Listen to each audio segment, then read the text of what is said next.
Oke kawan, assalamualaikum warahmatullahi wabarakatuh. Baik, berjumpa kembali dengan saya Elza Noval. Nah oke, pada kesempatan kali ini saya kedatangan paket dari Mas Abdul Rohim dari Maron, Probolinggo. Oke, jadi ini paket pun dikirim ke alamat saya yang di Probolinggo. Dan ternyata juga sama-sama dari Probolinggo ini. Baik, langsung saja kita bongkar kira-kira ini apa isi paketnya ini.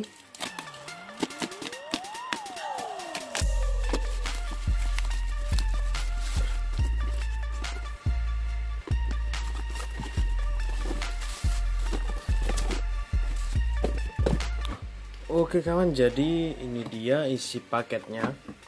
Power supply merek EVGA dengan tipe 850 GQ.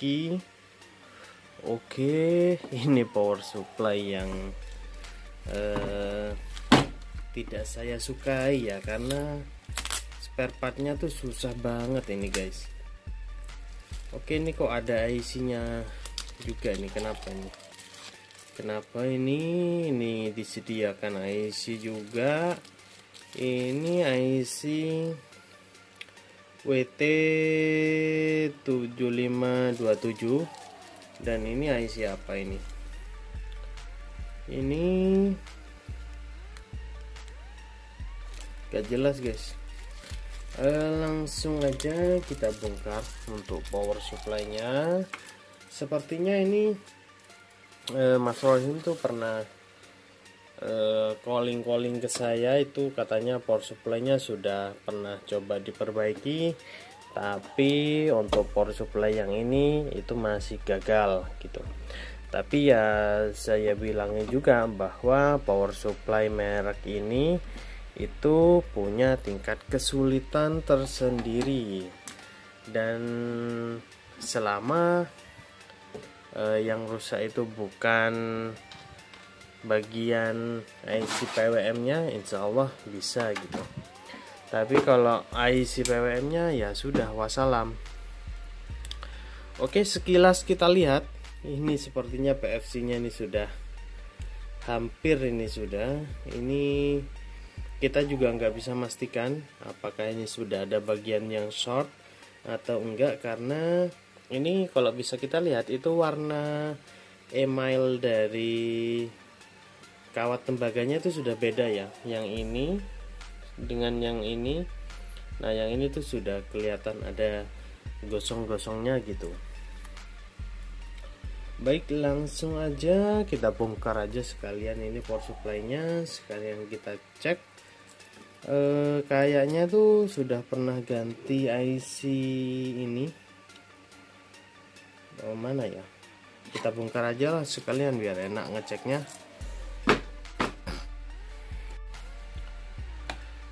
Nah oke kawan, jadi ini setelah saya bongkar ternyata itu aman-aman saja, tidak ada terlihat komponen yang rusak ya. Oke baik, ini akan saya coba nyalakan. Ini bolam safety sudah saya pasang. Oke, bismillahirrahmanirrahim. Oke, ini tegangan sudah keluar ya. Bolam safety kok nggak nyala ya. Kita coba switch. Oke, ini sepertinya PFC-nya sudah mulai akan ngangkat ya. Kita coba bypass saja untuk bolam safety-nya. Baik, kita nyalakan kembali. Kita pastikan aman dulu. Oke, kita colokkan kembali. Bismillahirrahmanirrahim. Oke, kita coba switch. Oke, ternyata power supply langsung protek ya ini. Nah itu. Nah untuk tegangan 5 volt sama 3,3 itu sudah ada ya, hampir ada maksudnya ini. Nah itu.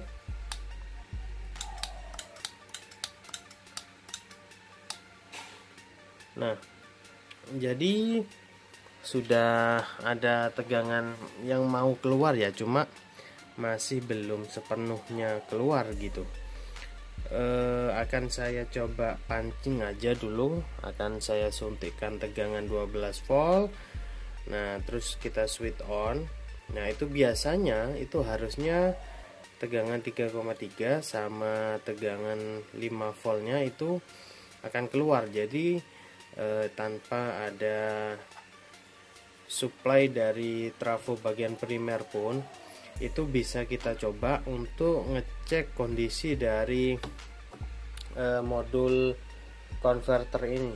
Ini kan ada modul converter penurun tegangan dari 12 volt ke 5 volt dan 3,3 volt. Karena power supply model seperti ini itu menggunakan single output ya. Single output lalu dikonversi menjadi 3,3 dan berapa?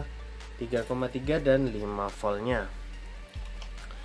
Oke, akan saya pasangkan dulu untuk power supply, akan saya suntikkan tegangan.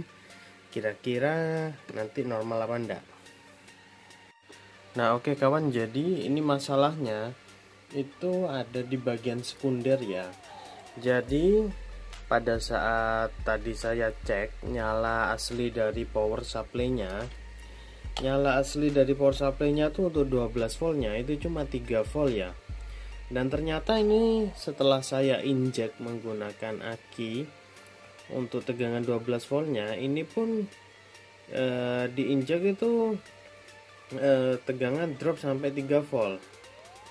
Oke. Ini kalau kita cek arusnya ya,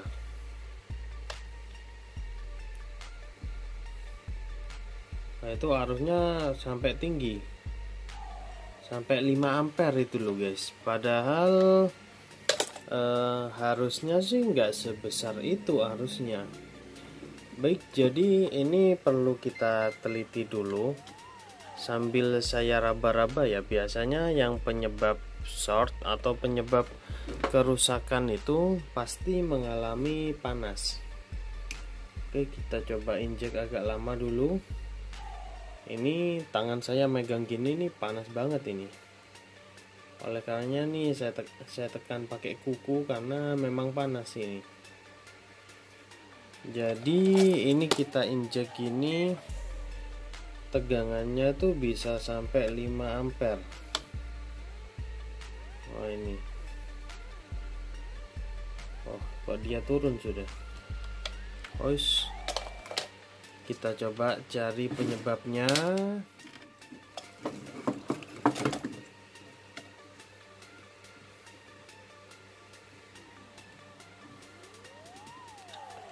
Oke, nggak ada yang panas.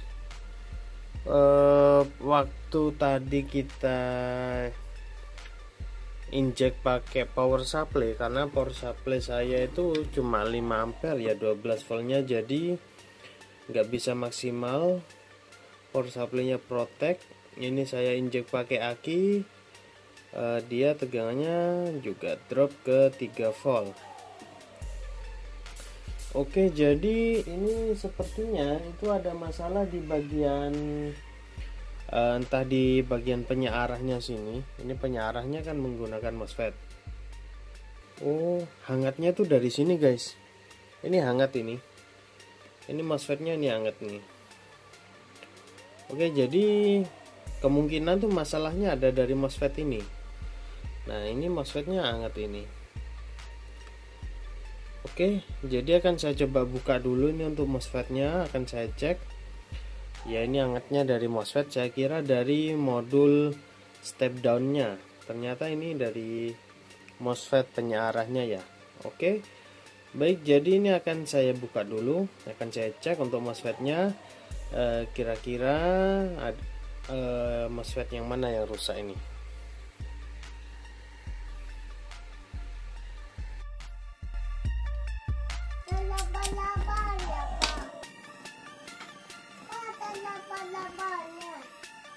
Iya tahu.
Nah, oke kawan, jadi kesimpulan dari pengerjaan power supply ini, akhirnya power supply ini saya menyerah, saya angkat tangan karena entah apa, karena keterbatasan alat ya, kita jadi nggak bisa melakukan perbaikan. Jadi ini untuk induktor dan MOSFET ini beserta pendinginnya itu nggak bisa kita angkat ya guys. Ini sudah ada rencana mau saya patahin gitu aja untuk MOSFET-nya, dan ternyata itu nggak bisa karena ini di sini tuh ada baut ya. Nah, itu bautnya MOSFET. Nah, untuk bautnya MOSFET itu sebetulnya sudah terlepas ya. Bisa kelihatan nggak ya? Nah, itu kan ada MOSFET. Nah itu bautnya sudah bisa saya lepas pakai tang jumput ya. Cuma masalahnya itu bautnya tuh mentok ke induktor ini, dan induktornya ini itu nggak bisa dilepas guys. Oh, ini saking kuatnya PCB-nya ya, sampai saya pakai gas torch seperti ini itu tetap nggak mampu ya. Jadi ini kesimpulannya saya sudah nyerah untuk power supply ini, karena membuka induktor itu menurut saya lebih gampang karena hanya ada dua kaki ini kan, daripada harus membuka heatsinknya ini. Karena kalau buka heatsink kita harus manasin ini heatsink dan juga kaki-kaki MOSFET-nya gitu. Oke, jadi susah bener ini. Wis, pokoknya ampun lah. Saya sampai pakai solder torch itu, komponen yang di sini tuh sampai berasap sudah, tapi timah yang di kaki induktornya ini lelehnya tuh gak sempurna banget gitu loh. Jadi panasnya masih kurang. Oke, jadi seperti itu kesimpulannya. Jadi awal kerusakan dari power supply ini itu saya dikirimi foto ya oleh masnya dari Maron itu. Nah, ternyata IC ini kan rusak, pecah gitu. Nah, ternyata IC ini tuh IC buck converter. Nah, jadi ini di sini ada induktornya. Nah, itu bisa dilihat ada induktor. Jadi IC ini berfungsi untuk step up atau step down gitu ya fungsinya. Dan ini digunakan untuk nge-supply IC yang ada di sini. IC yang ada di board ini. IC-nya tuh pakai IC seri IC 6601, dan ini saya cari IC-nya tuh yang ada tuh hanya di AliExpress gitu. Dan ternyata IC ini fungsinya untuk mendriver MOSFET rectifiernya ini. Nah, ini kan MOSFET rectifiernya, yang mendriver itu IC ini gitu. Jadi mungkin entah karena MOSFET-nya dulu yang mati atau IC drivernya, sehingga jalur yang nge-supply IC ini dia mengalami overload. Akhirnya IC ini IC-nya rusak gitu. Jadi IC ini kaitannya dengan yang bagian supply rectifiernya ini. Ini bisa saja nyala, bisa saja dipaksa nyala gitu ya, karena MOSFET itu kan setengah dari dioda ya. Seperti itulah ya, di dalam MOSFET kan juga ada dioda. Jadi tanpa rangkaian ini pun ini bisa nyala gitu. Kita kasih dioda gitu aja itu bisa nyala, tapi resikonya diodanya bakalan panas over karena dia tidak terswitch, dan daya yang dikeluarkan itu akan drop. Dayanya itu akan lebih dari separuh daya utamanya. Jadi kalau ini misalkan daya utamanya 850, dia nggak sanggup sampai 400 watt aja, nggak bisa gitu kalau nggak pakai model switching rectifier seperti ini. Karena dengan menggunakan switching rectifier ini, daya yang dihasilkan lo itu lebih besar, sedangkan power disipasi atau daya yang terbuang ke panas itu lebih rendah gitu. Jadi membuat power supply-nya jadi lebih efisien. Ya memang bagus, cuma kalau sudah rusak gini ya berat sudah. Apalagi ini kalau kita lihat untuk induktor PFC ini sudah parah ini bisa dilihat, ini sih nggak sampai 1 tahun ini mesti ngelupas ini sudah nanti. Oke, jadi begitulah tentang cerita power supply kali ini. Saya saranin untuk teman-teman kalau mau beli power supply jangan beli merek ini. Kalaupun teman-teman mau beli merek ini, ya sudah, kalau rusak ya diloakin aja udah. Kalau di servis sudah ampun. Saya punya 2 pengalaman power supply seperti ini, itu tidak ada yang berhasil. Tapi jangan berkecil hati karena itu kelemahan dari saya. Mungkin di luar sana ada teman-teman yang lebih jago untuk mengerjakan power supply semacam ini. Karena saya pun ada kelemahannya. Tidak ada yang sempurna di dunia ini gitu. Oke, baik kawan, jadi terima kasih udah menonton video pada kesempatan kali ini. Semoga video pada kesempatan kali ini dapat bermanfaat untuk teman-teman semua. Mohon maaf jika selama penayangan video ini ada salah kata dari saya. Saya akhiri, wassalamualaikum warahmatullahi wabarakatuh. Mantap.